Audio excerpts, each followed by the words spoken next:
Ich bin ein Linux-Boy, schon seit über 10 Jahren, eigentlich zumindest. Aber ich bin trotzdem irgendwann auf Windows gewechselt und habe seither den Sprung nicht mehr zurück zu Linux geschafft. Und das hört sich jetzt so an, als wäre ich zu faul gewesen, aber ich will euch heute ein bisschen ein anderes Bild von meinen Kanälen geben, eine Art Blick hinter die Kulissen und Gründe, warum Linux bei mir tatsächlich noch nicht funktioniert. Und das liegt nicht an mir. Fairerweise habe ich mit Kernel-Modulen experimentiert in meinem letzten Projekt. Ich habe versucht, das Ganze aufzusetzen und ich habe es sehr, sehr weit geschafft. Aber es gibt einen Knackpunkt, den kann ich leider nicht fixen. Gut, ich zeige euch heute, was ich meine. Ich habe mir hier mal mein Handy angeschlossen und ihr seht jetzt hier, ihr kriegt heute einen ganz anderen Blick hinter die Kulissen. Ja, das hier ist mein Setup. Ich muss euch das einmal kurz im Großen zeigen. Ihr seht hier hinten dran das Licht. Das ist sehr, sehr hell. Da hinten dran steht meine Kamera. Hier vorne dran habt ihr einen Teleprompter, der gleichzeitig auch ein Bildschirm ist. Das ist mein Desktop-Hintergrund. Und der wird einfach hochprojiziert. Ich kann da aber alles Mögliche reintun. Theoretisch auch mein OBS oder Slides. Ich kann das Ding sogar zu einem Teleprompter umwandeln. Anschließend haben wir hier einmal Primärbildschirm, Sekundärbildschirm, das ist der rechts davon steht. Dann haben wir hier einen Hochkantbildschirm, dann haben wir hier einen Bildschirm, wo ich normalerweise meine Termine und meine Musik drauf habe. Dann haben wir hier das Mikrofon, in das ich immer reinspreche. Und hier drüben seht ihr noch eine Kamera stehen. Und ja, das Setup ist relativ komplex, aber es geht noch weiter. Hier haben wir einmal ein Projekt, beziehungsweise ein Device, das erkläre ich euch gleich. Das hier ist Keyboard oder halt Tastatur. Controller brauche ich nur zum Zocken. Das hier ist das Stream Deck und das hier, nicht das Steam Deck, das Stream Deck. Das Steam Deck liegt hier drüben. Und das hier ist das Rodecaster. So, jetzt lasst mich euch einmal ganz kurz zeigen, was ich meine oder was genau hier eigentlich passiert. Also, ihr seht, zwei Kameras, beziehungsweise normalerweise habe ich zwei Kameras. Ich benutze aber die zweite relativ selten, weil ich da mal negatives Feedback zu bekommen habe und dass das nicht so cool sein würde. Deswegen habe ich hauptsächlich die hier. Aber ich kann trotzdem theoretisch, ich zeige euch das nochmal, über dieses wunderschöne Gerät hier, wenn ich hier drauf klicke, auf die 2, dann wechselt das auf den zweiten Bildschirm. Das habe ich zum Beispiel auch benutzt, um hier das Steam Deck, ich muss mal aufpassen, welches ich sage, nicht Stream, sondern Steam Deck, also dieses Gerät hier, um das für euch zu capturen über die Docking Station. Aber wenn ich jetzt hier auf die zweite Kamera umschalte, dann sieht das Ganze so aus. Oho, ihr seht mich auf einmal von da drüben. Hallöchen. Ich bin ein bisschen überbelichtet, weil ich die nicht richtig eingerichtet habe. Und weil die eigentlich auch nicht fürs Streaming optimiert ist, beziehungsweise hier für OBS optimiert ist. Aber theoretisch kann ich das benutzen da drüben. Und ihr dürft mir gerne mal sagen, ob ihr mal auch so ein Blickwinkel auf mich haben wollt. Das ist mal ein anderer, dann seht ihr auch mal meine schöne Dämmung hier hinten dran, die Lichter. Genau, aber das meine ich gar nicht. Normalerweise benutze ich diese Kamera hier und die hat das Primärbild sozusagen bei mir. So, und jetzt lasst mich euch zeigen, wie die Sachen miteinander verbunden sind. Und dann seht ihr, warum bei mir das Setup nicht an der Software scheitert, sondern an der Peripherie. Denn die hat einfach keine richtigen Treiber. Und das war auch ursprünglich der Grund, warum ich gewechselt bin auf Windows rüber. Schuld daran ist nämlich unter anderem nicht nur Nvidia, die haben mittlerweile ihren Shit zusammenbekommen, sondern hauptsächlich Elgato. Elgato sind die da, ne, die das Stream Deck bauen, die diesen Teleprompter gebaut haben und vor allem die meine Capture Card gebaut haben. Ja, also einmal ganz kurz den Workflow. Ich fange mit meinem Ton an, weil der kommt irgendwann automatisch zum Bild dazu und dann wisst ihr direkt, wie der Ton zustande kommt. Okay, also das ist mein Mikro. Das ist verbunden via XLR. Das ist dieser wunderschöne Anschluss hier. Und von dort geht das Mikro über Kabel hier rein, ins Rodecaster. Ihr seht, wenn ich hier spreche oder nicht spreche, dann kriegt ihr Ausschlag oder nicht. Das Ding kann auch Bluetooth, das ist super geil. Brauche ich selten, habe ich mal benutzt, für allerdings eher ein paar Experimente. Aber ich brauche es hauptsächlich für mein Mikro, weil XLR-Anschluss, das geht nicht direkt in den Rechner rein. Das Rodecaster kann theoretisch auch direkt aufnehmen, brauche ich aber eigentlich in den wenigsten Fällen. So, von dort geht der Ton theoretisch per USB an den Rechner dran. Aber wenn ich das einfach so laufen lasse, dann hört ihr mich versetzt. Und das kann ich euch sogar direkt ganz kurz demonstrieren. Ich zeige euch das.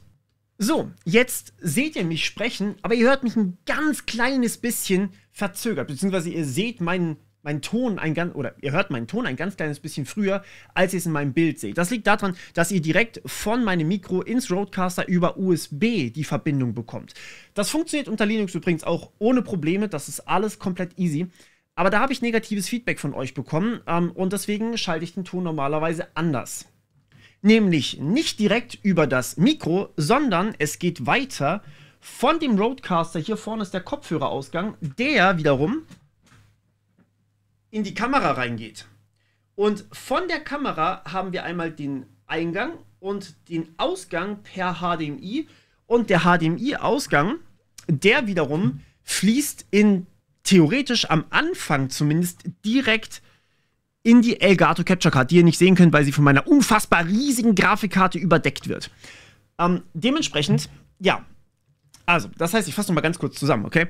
Ton von Mikro ins Rodecaster rein, dann in die Kamera rein, Kamera dann über HDMI in meinen PC rein. So streame ich, so nehme ich mittlerweile aber auch tatsächlich auf, weil über OBS das Ganze sehr viel schneller zu produzieren ist und die Qualität auch einfach unfassbar gut ist, muss man sagen. Und bis vor kurzem stand tatsächlich die Kamera, ich zeige euch das mal, noch hier vorne dran. Das Rodecaster war ein bisschen weiter hinten und die Kamera stand direkt vor dem Bildschirm. Ich musste die jedes Mal neu aufbauen, was einfach unfassbar viel Zeit verbraucht hat und auch echt nicht angenehm war. Und jetzt steht sie da hinten dran, was ein unfassbares Improvement für mich ist, okay? Das könnt ihr euch gar nicht vorstellen, dass die Kamera da einfach hinten dran stehen kann. Love it. Egal. Auf jeden Fall, das Problem ist unter Linux gewesen. Also ich war sehr, sehr lange bei Arch Linux. Ich habe am Anfang mein Gesicht ja gar nicht gezeigt in meinen Videos. Und mittlerweile habe ich ja angefangen, mein Gesicht zu zeigen. Was heißt mittlerweile? Ich mache das jetzt auch schon ein paar Jahre. Und seit ich das tue, musste ich auf Windows wechseln, weil die Kamera, beziehungsweise die Kamera an sich schon, die wird wunderbar jetzt aktuell gerade erkannt unter Linux. Aber die Capture Card von Elgato hat keine Treiber unter Linux. Und es gab sehr, sehr lange Projekte von anderen Leuten, die versucht haben, Elgatos Capture Card Driver zu reverse engineeren. Und da ging wirklich sehr, sehr viel Arbeit rein. Ich habe das unfassbar lange probiert. Das End vom Lied ist, es wird einfach nicht unterstützt. Elgato tut alles, damit man das Zeug nicht unter Linux verwenden kann.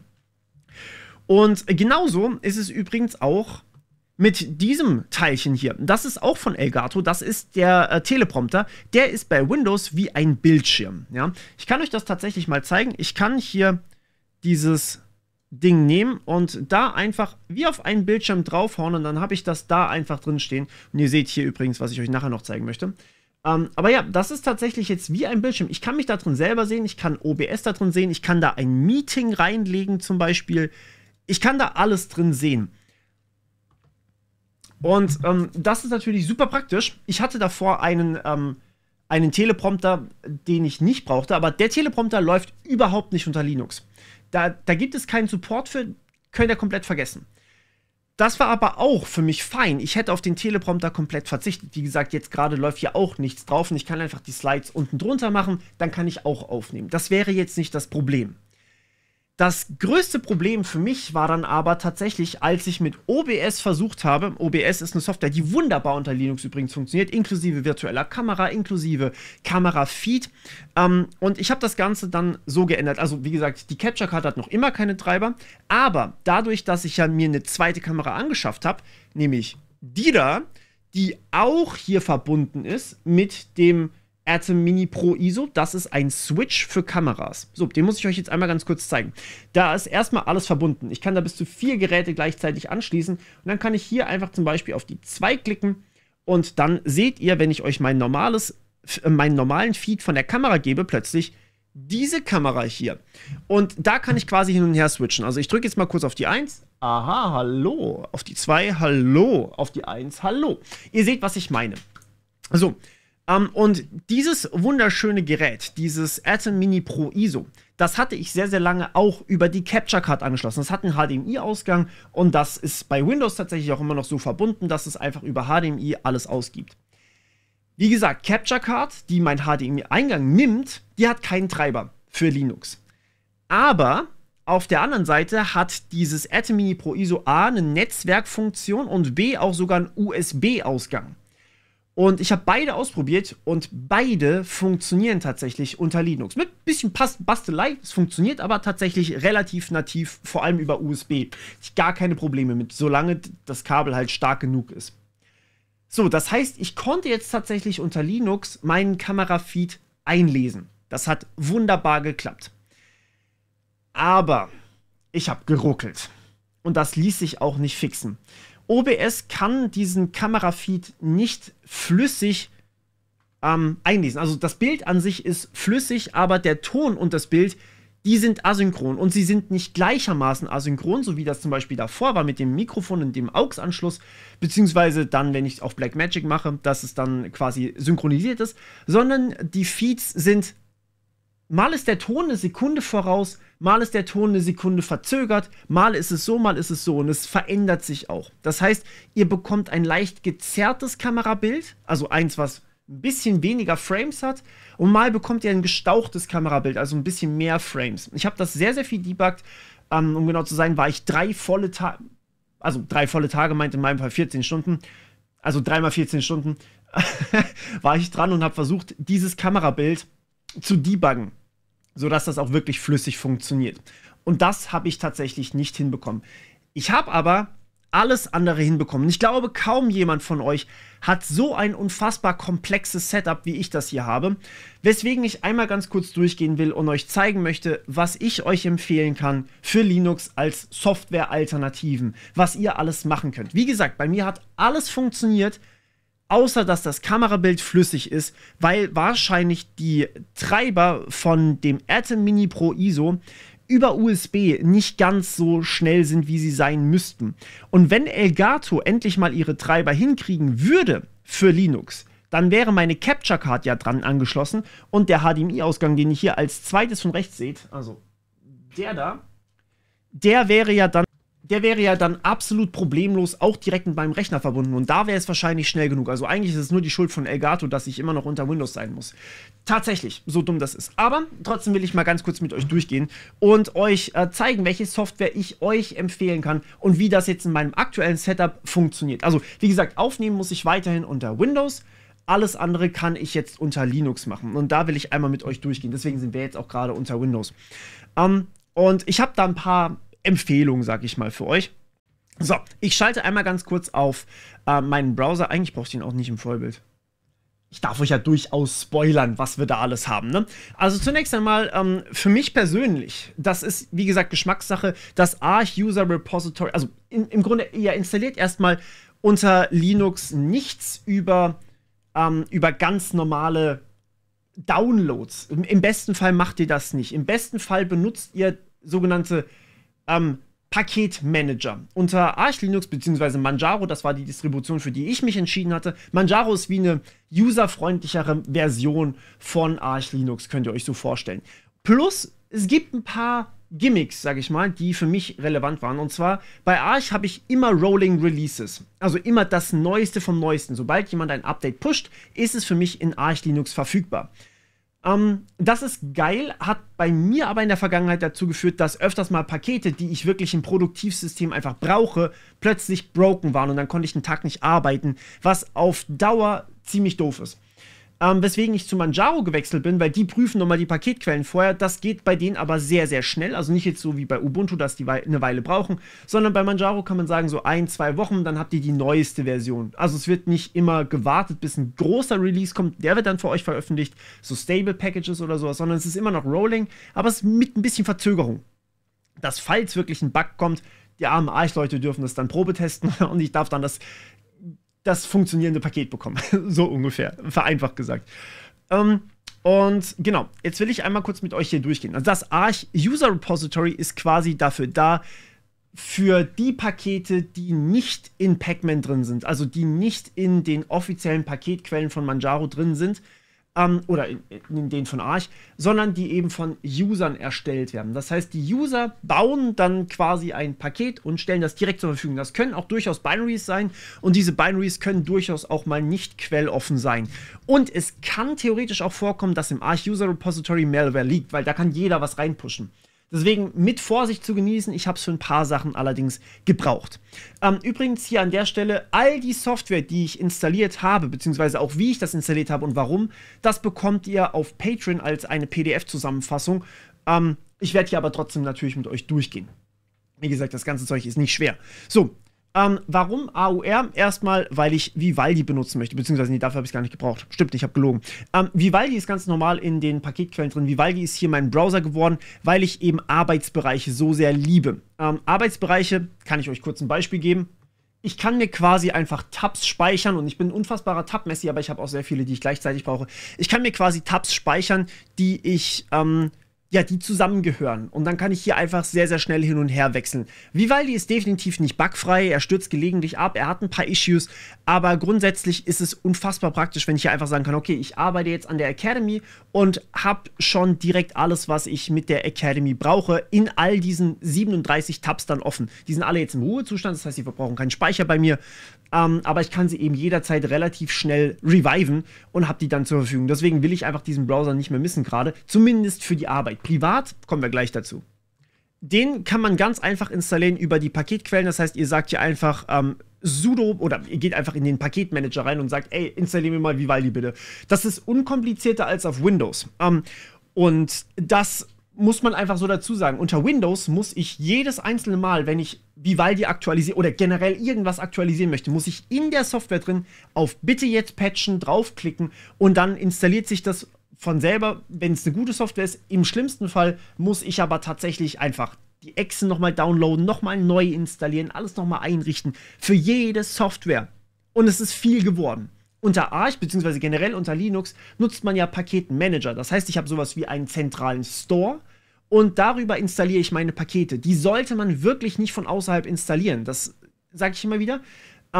Die kann man nämlich, also man kann sie theoretisch auch von außerhalb installieren manchmal, aber dann werden sie eben nicht automatisch mit dem System aktualisiert. Und deswegen bitte die Paketquellen benutzen. So, darüber kann man Vivaldi installieren. Darüber kann ich aber genauso gut zum Beispiel meinen Brave-Browser installieren, den ich als privaten Browser einfach verwende. Und ja, die beiden habe ich da einfach quasi installiert und das hat funktioniert. So, dann habe ich natürlich die NVIDIA-Treiber. Auch hier steht sogar beim offiziellen Arch Linux Wiki dabei, bitte installiert die nicht von der NVIDIA-Webseite, weil dann werden sie nicht mit dem System aktualisiert und das kann zu Problemen führen. Wenn ihr sie über Pacman installiert, also quasi die Pacman ist der Paketquellenmanager, beziehungsweise Paketmanager. Packet Manager, klar. Genau, wenn ihr es darüber aktualisieren wollt, dann installiert es auch damit, weil dann wird alles direkt verwaltet. Also NVIDIA einfach mit aktualisieren, beziehungsweise installieren, sudo pacman-s NVIDIA, fertig. So, relativ simpel. Dann habe ich Vulkan gebraucht. Bei mir noch der Vulkan ICD Loader. Und ich habe tatsächlich mir auch noch die Vulkan Tools installiert, weil ich gelegentlich auch mal Vulkan-Applikationen entwickeln möchte. Das ist für Applikationsentwicklung. Die habe ich auch installiert. Wie gesagt, ihr kriegt hier jetzt so einen Zusammenschnitt, ja. Einfach nur quasi Softwareempfehlungen. Die sind nicht schwer zu installieren. Das kriegt man schon hin, wenn man weiß, was man braucht. Man muss da mittlerweile fast nichts mehr konfigurieren. Und ja, ich verlinke euch auch gerne Manjaro noch unten in die Paketquellen. Ich habe die KDE-Version genommen, weil ich KDE einfach sehr, sehr mag. Genau, die Installation ist selbsterklärend, braucht man eigentlich auch nichts mehr dazu sagen. Dann für NVIDIA-Grafikkarten braucht man noch NVIDIA Utils, wenn man alles machen möchte damit. Wenn ihr Intel habt, Vulkan Intel, ihr könnt es auch mit Mesa probieren, Vulkan Nouveau. AMD-Treiber für Vulkan gibt es natürlich auch, also Vulkan Redden. Ihr könnt euch Vulkan so ein bisschen vorstellen wie, kennt ihr vielleicht DirectX vom Zocken früher noch? Beziehungsweise wird immer noch verwendet, DirectX 12. Das ist so ein Windows-Exclusive-Ding. Vulkan ist eine offene Variante davon. Und, also nicht Variante davon, aber es ist was Eigenständiges, aber ihr könnt es euch ungefähr so vorstellen. Vulkan macht im Endeffekt genau das. So, dann haben wir zum Zocken, haben wir uns auf dem anderen Kanal schon angeguckt, Lutris oder Latris. Lutris funktioniert wunderbar bei mir. Ich hatte mit keinem einzigen Spiel unter Linux Schwierigkeiten, dass ich über Steam oder Lutris installiert habe. Ich habe meinen GOG damit verbunden, ich habe meinen Epic Games damit verbunden und ich habe Steam sowieso installiert mit Proton quasi WineFork. Beides wird trotzdem weiterentwickelt. Lutris benutzt halt einfach direkt Wine, macht aber nichts. Kann man, also es hat wirklich gar kein Spiel Schwierigkeiten gemacht. Gut, ich zocke kein League of Legends mehr, ich zocke auch kein Valorant. Das sind die einzigen beiden, von denen ich weiß, dass sie Schwierigkeiten machen. Aber sowas wie Overwatch, Dota, Dead by Daylight, Counter-Strike, World of Warcraft, funktioniert alles wunderbar, ist gar kein Thema. Ich habe allerdings trotzdem auch noch den Heroic Games Launcher installiert. Den haben ja auch von euch ein paar noch empfohlen. Falls man Schwierigkeiten mit Lutris hat, dann könnt ihr genauso gut eben den Heroic Games Launcher benutzen. Das ist für die Gamer unter euch. Da gibt es unfassbar viele Spiele. Da verbindet ihr im Endeffekt auch wieder eure anderen Launcher mit rein. Also Epic, GOG und in dem Fall sogar Amazon Prime Games und könnt dann einfach sagen, yo, ich will das zocken. Da kann man wohl sogar auch macOS-Titel zocken. Habe ich nicht ausprobiert, ich habe keins. Ich weiß auch von keinem macOS Exclusive, aber das soll damit möglich sein. Dann, OBS hatten wir ja schon. Das ist native Linux-Anwendung, da muss man gar nicht drüber reden. Das funktioniert nativ, komplett geil. Das Einzige, was bei mir nicht funktioniert hatte, nativ, ich zeige euch nochmal ganz kurz meinen anderen Screen, das, wo ich gerade aufnehme. Das sieht dann jetzt gleich wild für euch aus. Das ist OBS, ja, das ist mein Aufnahmeprogramm, das nehme ich für Linux und für Windows, ist überhaupt kein Problem. Das Einzige, was bei mir nicht nativ funktioniert hatte, ist die virtuelle Kamera. Eine virtuelle Kamera könnt ihr euch so vorstellen, wenn ich das hier habe, ich kann quasi meine Szenen einfach durchwechseln, dann sieht man jeweils ein kleines bisschen anderes Bild. Achso, ihr seht das gar nicht, fällt mir gerade auf, oder? Doch, ihr seht das, wenn ich auf Sorry. Und wenn ich jetzt hier bei Linux auf die virtuelle Kamera gegangen bin, die war einfach nicht da. Das Problem mit der virtuellen Kamera ist nämlich, die braucht noch quasi separate Treiber. Diese Kamera simuliert dann sozusagen die Ausgabe von OBS, also das, was ihr gerade als Aufnahme seht, wird dann simuliert, als wäre es eine Systemkamera, als wäre es quasi eine Webcam für euer System. So, das hat unter Windows direkt funktioniert bei mir. Unter Linux musste ich ein bisschen tricksen. Unter Linux habe ich hier noch V4L2 Loopback installieren müssen. Das ist ein Kernel-Modul und das hat aber sehr, sehr gut funktioniert. Das hat quasi direkt installiert gehabt, also gewesen. Hier dieses V4L2 Loopback DKMS-Package. Und schon hat es funktioniert.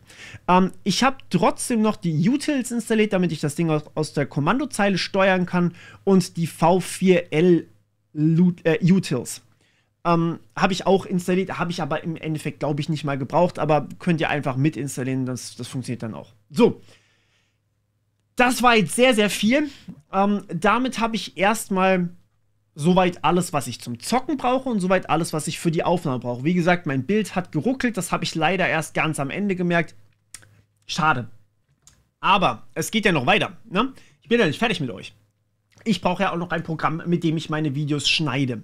Und da habe ich jetzt zwei Programme, die ich benutze. Normalerweise benutze ich CapCut für die ganz, ganz schnellen Änderungen. Oder vor allem für Shorts. Das ist optimiert für kleine, leichte Änderungen. Es ist kein komplexes Schnittprogramm. Das Ding bei CapCut ist allerdings, es hat quasi noch so kleine GIFs und sowas mit drin und Sticker mit drin und man kann da relativ schnell Änderungen machen. Man muss jetzt nicht viel machen, sondern man ist schnell durch. Das ist ganz geil. CapCut funktioniert nicht auf Linux. Das gibt es einfach nicht. Das wird auch nicht emuliert. Es funktioniert nicht. Allerdings gibt es CapCut im Browser. Und da hat das Ganze auch für mich funktioniert. Das habe ich im Browser benutzt. Allerdings ist es ein bisschen nervig, weil ich alles erstmal hochladen muss dann, weil es ist ja eine Browser-Applikation. Das heißt, es läuft auf jemand anderes Server. Sprich, das habe ich dann irgendwann relativ schnell gesagt, okay, das brauche ich nicht weiter benutzen. Aber welches Schnittprogramm es nativ unter Linux gibt, ist DaVinci Resolve Studio. DaVinci Resolve Studio, beziehungsweise die kostenlose Variante ist DaVinci Resolve, ist von Blackmagic. So, und jetzt schalte ich nochmal ganz kurz hier Droidcam an und zeige euch meine Kamera. Seht ihr das? Das heißt, dieses Schnittprogramm hier, das ich euch gerade gezeigt habe, DaVinci Resolve, beziehungsweise, also, wenn ihr nur DaVinci Resolve installiert, dann kriegt ihr die kostenlose Version. Die kann wirklich fast alles. Und DaVinci Resolve Studio ist die Bezahlversion. Die kostet was? Die kostet 329 €, aber bei meiner Kamera war die einfach gratis dabei. Und beim Atom Mini Pro ISO, das von auch Blackmagic ist, war das auch einfach mit dabei. Das Schnittprogramm, das ist ein richtig krasses Schnittprogramm. Das kann man auch tatsächlich, da kann man sich noch so Hardware-Zeugs kaufen und was weiß ich was alles. Ich bin nicht der Profi-Schneider, ja, wissen wir alle. Aber es funktioniert auf Linux, nativ. Und das war schon ziemlich geil. Das ist immer noch das, was ich jederzeit wieder benutzen würde, was ich auch jedem empfehlen kann, der Videoschnitt machen möchte unter Linux, einfach das benutzen. Das ist ein Einmalpreis, das ist kein Abo, anders als die Adobe-Produkte und es reicht völlig aus. So. Dann hatte ich euch ja von diesem wunderschönen Teilchen hier erzählt, wo ich immer Pause mache und weitermache. Das ist quasi mein Schneiden, wenn ich einfach so aufnehme. Das habe ich jetzt übrigens gerade erst so angefangen, so zu schneiden. Das ist dieser bisschen andere Videostil. Wenn ich hier Pause mache, dann seht ihr, dass ein kleiner Schnitt passiert ist, ne? Das ist genau das. Ich kann hier noch viel, viel mehr machen. Das kann ich euch nicht zeigen, weil da steht meine IP-Adresse, aber ich kann hier noch meine IP-Adresse reinbauen. Ich kann Automatisierung machen. Dazu kann ich auch noch einen Haufen Videos machen. Da kann ich nämlich auch Python-Skripte einfach mit ausführen und das ist super praktisch. Da kann ich einfach sagen, ey, yo, mach mir ein Backup. Das steht auf meiner ersten Seite. Dann macht es das eben automatisch. Wobei ich das Backup mittlerweile auch automatisiert habe, also voll automatisiert habe. Ich kann auch meine Szenen hin und her wechseln, dann seht ihr wieder mich. Und dieses Dingchen ist leider auch von Elgato. Und was haben wir über Elgato mittlerweile gelernt? Capture Card, der Teleprompter. Elgato hasst Linux. Ja, so sieht es einfach aus. Und genauso gibt es für das Stream Deck auch keinen Linux-Port. Aber der Treiber funktioniert trotzdem. Man kann dieses Teilchen benutzen und es gibt dieses wunderschöne Projekt, Stream Deck UI. Stream Deck UI ist quasi ein Open Source Reverse Engineering Projekt von supergeilen Menschen, die gesagt haben, ey yo, wir kriegen das hin. Und im Endeffekt ist das Stream Deck auch nur eine Ansammlung von, naja, Tasten. Es ist quasi wie eine Erweiterung eurer Tastatur. Und genauso funktioniert das dann auch. Ihr könnt auf diese Tasten dann einfach was drauflegen. Also hier wird dann eben euer Stream Deck angezeigt. Ihr könnt da mehrere Seiten belegen. Ihr könnt zum Beispiel Anwendungen ausführen. Ihr könnt Buttons drauflegen. Und ich habe damit zum Beispiel mein gesamtes OBS automatisiert gehabt. Das heißt, ich konnte da auch die Szenen hin und her switchen. Zum Beispiel oder Aufnahme pausieren und weiterlaufen lassen. Es geht direkt, was aber bei mir nicht nativ funktioniert hatte. Ich hatte da ein bisschen Schwierigkeiten, deswegen habe ich bei OBS einfach Hotkeys vergeben. Also zum Beispiel Steuerung Alt Shift und dann 1 war die erste Szene, Steuerung Alt Shift 2 war die zweite Szene. Unfassbar kompliziert, aber ich kann ja einfach den Hotkey dann in meinem Stream Deck hier festlegen. Also das heißt, wenn ich hier auf einen Button klicke, dann löst es bei mir einfach nur ein Hotkey aus. Dann ist es, als würde ich Steuerung Alt Shift 2 drücken zum Beispiel und dann wechselt eben in OBS zum Beispiel die Szene. Und genau so habe ich das eingerichtet. Also das Stream Deck war bei mir so ein bisschen einfach ein Hotkey-Deck. Im Endeffekt, dass wirklich alles einfach als Hotkey gemappt wird. Genau, das ist das eine. Das andere ist, ich wollte ja auch weiterhin meine Logitech-Tastatur benutzen. Und ich gehe hier nochmal ganz kurz rein. Ihr seht, ich habe eine Logitech G910. Ignoriert bitte den ganzen Dreck, der dabei ist. Ich weiß, aber das gehört dazu. Und die hat hier an der Seite G-Tasten. Nun habe ich die jetzt alle so gemappt, dass die quasi Hotkeys sind für Dinge, die ich tun möchte. In meinem Fall ist vor allem, also der hier ist einfach Steuerung Shift, dass ich quasi durch die Tabs durchiterieren kann. Aber vor allem der hier ist sehr, sehr relevant. Und das ist eigentlich der, den ich am allermeisten benutze. Der G2-Key macht bei mir Folgendes. Wenn gerade der Ton über die Boxen läuft, das heißt zum Beispiel Musik oder sowas, dann drücke ich einmal kurz den G2-Key und dann wird mein Standardgerät gewechselt auf meine Kopfhörer. So, und das Ganze habe ich unter Windows schon ein bisschen modden müssen, weil das unter Windows auch nicht nativ funktioniert hat. Da habe ich auch mal ein Video dazu gemacht. Aber unter Linux ist einfach die Möglichkeit, quasi über die Logitech, also es gibt kein G-Hub, also die Software von Logitech, die man braucht, um die Hotkeys für die Tastatur zu belegen, die gibt es unter Linux auch nicht. An der Stelle bitte Linux-Support. Aber es gibt was anderes. Es gibt ein tolles Projekt, das nennt sich das hier, das G910 G-Key. Ja? Wenn ihr das installieren wollt, es gibt es im AUR. Das heißt, ihr könnt hier einfach sagen, yo, yay-s, also quasi installier mal aus den Arch-User-Repositories G910-G-Keys-Git. Dann habt ihr das Ding schon. Und das ist im Endeffekt wirklich frei belegbar. Das heißt, im Endeffekt kann ich dann also es gibt verschiedene Varianten. Ich kann zum Beispiel Skripte ausführen, ich kann Hotkeys drücken, also als würde ich quasi mehrere Tasten auf einmal drücken. Dann kann ich Text schreiben und so weiter. Das, was man im Endeffekt bei Logitech G-Hub auch machen kann, das kann man da mit den G-Keys genauso definieren. Und ich habe mir da einfach ein Skript drauf geschrieben, das übrigens auch dann auf Patreon landen wird, ein Skript geschrieben, das dafür zuständig ist, einfach die Audioausgänge zu switchen und eine kurze Benachrichtigung an mich zu schreiben, dass die Audioausgänge geswitcht sind. Und das hat nahtlos funktioniert. Also fast nahtlos, ich musste ein bisschen debuggen, aber ja, das hat auch soweit funktioniert. Muss man aber tatsächlich sagen, es geht schon leichter unter Windows mit dem G-Hub. Das ist halt dafür wirklich gebaut, während unter Linux muss ich halt ein bisschen coden können. Oder ChatGPT fragen, kann ich sehr empfehlen an der Stelle. Okay, und dann habt ihr natürlich das hier schon gesehen. Ich kann euch ja jetzt gerade hier einfach meine Kamera zeigen. Ich benutze das selten, weil ich selten was anderes einblenden muss als irgendwas von meinem Desktop oder von meinem Screen. Aber wenn ich das machen möchte, dann benutze ich ganz gerne DroidCam. DroidCam ist im Endeffekt, benutzt dein Telefon, deine Android-Kamera einfach als Wi-Fi-Kamera als Webcam. Und das funktioniert wunderbar unter Linux. Ich muss sagen, fairerweise, DroidCam läuft unter Linux deutlich besser als unter Windows.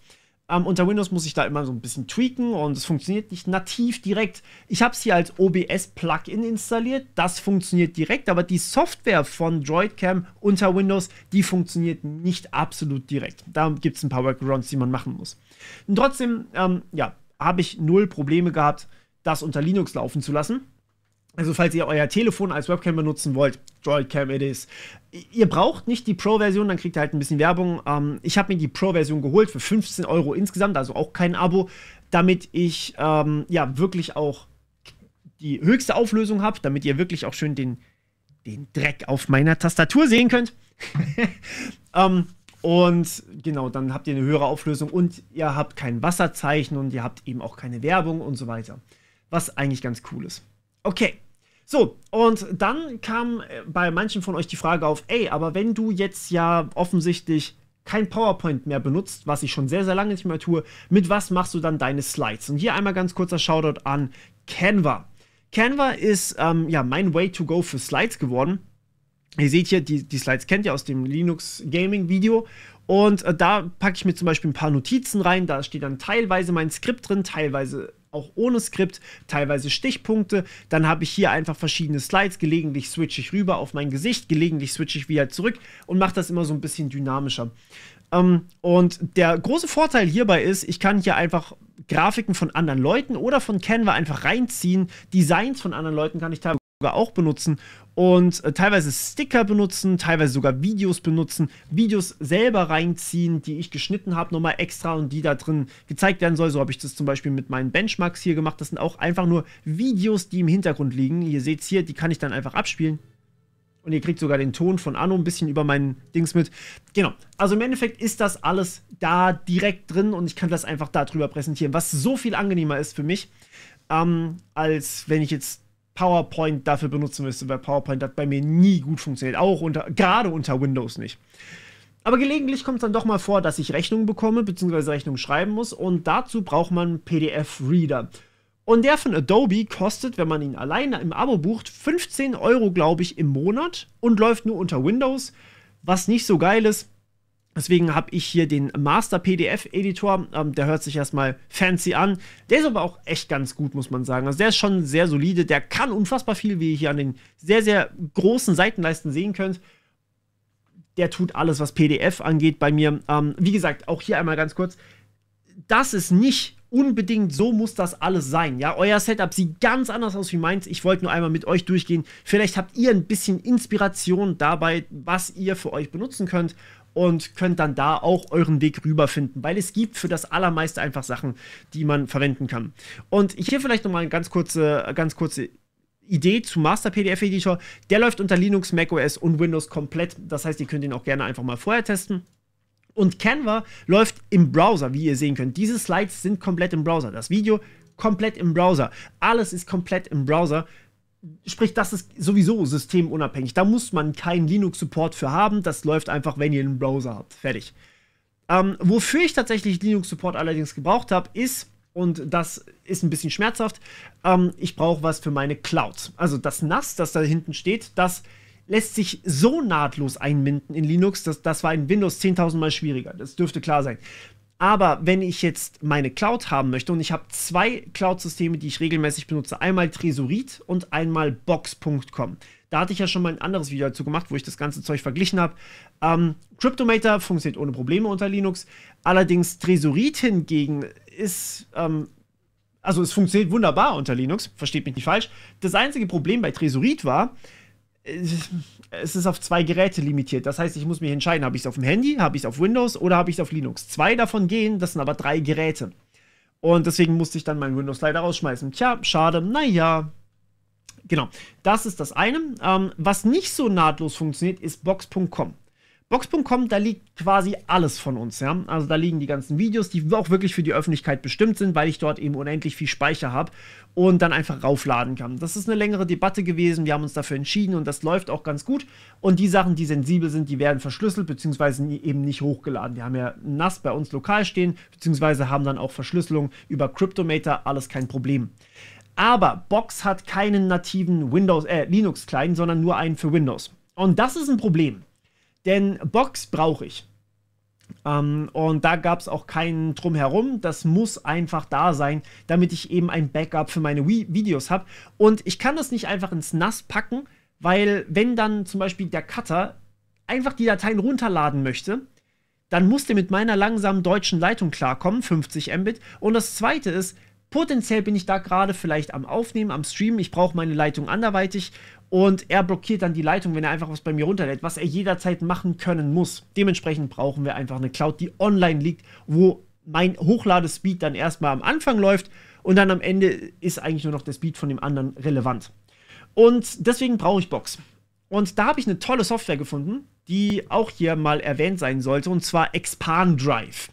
Expandrive ist eine Art Connector für Cloud-Anbieter. Ihr könnt dort einen FTP connecten, ihr könnt dort einen Backblaze B2, eine Nextcloud verbinden, einen WebDAV verbinden, Wasabi oder E2 verbinden. Ihr könnt aber genauso gut OneDrive, Drive, SharePoint, Dropbox oder Box verbinden. Und Expandrive hat einen nativen Linux-Client, der wirklich unfassbar gut funktioniert hat. Das Ding ist leider nicht kostenlos. Es kostet was, vor allem, ich habe hier Lifetime-Updates genommen. Das heißt, ich habe mir für eine Lizenz hier $125 bezahlt, was mir das Ganze ehrlich gesagt wert war. Und damit kann ich jetzt auch tatsächlich Box nahtlos in Linux benutzen. Was leider nicht in Expandrive drin ist, ist Tresorit. Das wäre geil gewesen, wenn ich da einfach Expandrive installieren könnte und dann komme ich um diese Beschränkung von Tresorit drumherum, dass ich im kostenlosen Konto nur 2 Accounts oder 2 Geräte verbunden haben darf, aber leider nicht. Naja, aber auf jeden Fall mit Expandrive habe ich dann auch Box verbunden. Und ja, was soll ich sagen? Damit habe ich eigentlich alles, was ich brauche auf Linux. Ich kann zocken, ich kann arbeiten, ich kann schneiden, ich kann eigentlich auch aufnehmen. Ich kann alles nahtlos machen. Das Einzige, was nicht funktioniert, ist nach wie vor meine Kamera. Und ja, ich habe sehr, sehr viel gedebuggt. Wie gesagt, 3 volle Tage, 14 Stunden ungefähr habe ich gedebuggt, habe ich versucht, das Ganze zu reparieren. Ich habe es nicht hinbekommen. Ich muss wahrscheinlich wirklich darauf warten, dass entweder das Atom Mini Pro ISO besseren USB-Support bekommt und das nicht mehr leckt, oder bis dann eben vielleicht Elgato sich endlich mal dazu entscheidet, auch Linux-Support zu haben. Und ja, dann bin ich sofort der Erste, der umsteigen wird. Aber jetzt aktuell sieht es wohl so aus, dass meine Aufnahmen weiterhin unter Windows laufen müssen, Streams müssen weiterhin unter Windows laufen, damit ihr ein besseres Kamerabild habt. In meiner Freizeit, und wenn ich nicht aufnehmen muss, bin ich aber natürlich nach wie vor bei Linux, aber das hat sich sowieso nie geändert. Ja, und demnach, ich hoffe, ich konnte ein paar Einblicke bieten. Ich hoffe, ich konnte euch ein bisschen motivieren, auch mal auszuprobieren. Es gibt mittlerweile fast alles und es gibt für fast alles Lösungen, denn der Markt für Linux wird durchaus größer. Sowas wie OBS ist da wirklich ein Vorreiter, das muss man einfach so sagen, oder Blackmagic auch tatsächlich. Deswegen bin ich ein bisschen erstaunt, dass der USB-Support von meinem Atom, das auch Blackmagic ist, so schlecht ist. Aber fairerweise, DaVinci läuft auch nicht immer so super nahtlos, wie man es vielleicht hoffen würde. Aber ja, es wird besser. Es wird sehr viel besser und ich hoffe, ich konnte euch ein bisschen motivieren, es einfach mal auszuprobieren. Vielleicht habt ihr ja Bock drauf. Und wir hören uns dann beim nächsten Video. Ich habe mir überlegt, ich kann mal ein paar Videos dazu machen, wie man Dinge automatisiert. Zum Beispiel hier auch gerade über das Stream Deck, da drücke ich dann einfach einen Knopf und dann passiert irgendwas Cooles. Und da habe ich schon ein paar tolle Ideen. Wenn ihr darauf Bock habt, beziehungsweise auch vielleicht ein bisschen Raspberry Pi Automatisierung, vielleicht auch über einen Server mal ein bisschen was automatisieren. Wenn ihr darauf Bock habt oder schreibt mir einfach, ob ihr mehr Bock darauf habt oder ob ihr mehr Bock auf einfach nur weiterhin News machen. News werde ich weiterhin machen, aber dass wir da vielleicht auch ein paar Abwechslungen reinbekommen. Und an der Stelle vielen, vielen Dank, dass ihr so lange dabei wart. Und ich bin gespannt, was ihr zu meinem Setup sagt. Aber ja, bis zum nächsten Mal. Ciao.